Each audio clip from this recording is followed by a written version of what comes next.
was definitely a great audience that we have. A lot of very forward-thinking companies that we have as part of the discussion here, and so it was really an overarching discussion around how digital assets can be leveraged in the world of cross-border transactions, which is really what the focus of Ripple has been from inception of the company in 2012, is taking the friction out of cross-border transactions. And so there's, I think, a large appetite in Latin America because there is a lot of friction in the amount of cross-border commerce as well as the remittance space, where we see a lot of flows coming to and from the United States as well as within the region. And I think that folks are starting to see a lot of the value that digital assets will be able to bring into this space from both an efficiency perspective as well as a cost perspective. I think a lot of it right now is still around the education and understanding what various companies in the blockchain space are doing, because there's so many different use cases that are being leveraged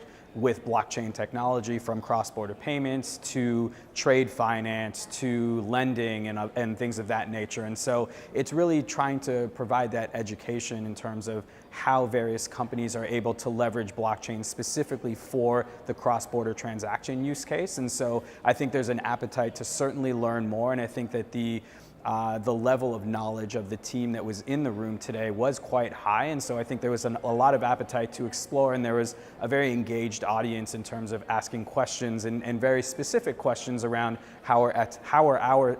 our technology is being leveraged within this and how the Ripple network as a whole is functioning. I think the biggest challenge in the industry is, and we've been talking about it a lot throughout the day, is that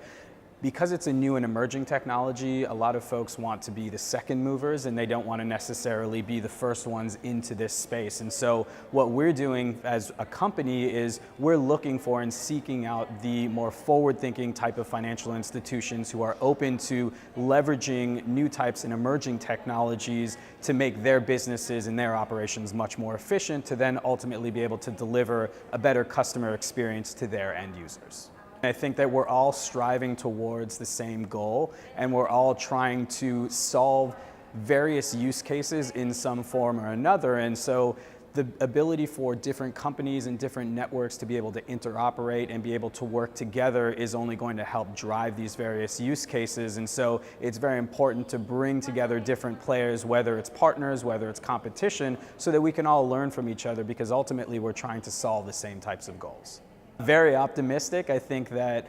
there's a lot of things that are going to be happening over the next couple of years to provide some more regulatory clarity and certainty around the usage of digital assets, around various use cases for blockchain technology. So very excited for the coming years to see how this evolves and develops.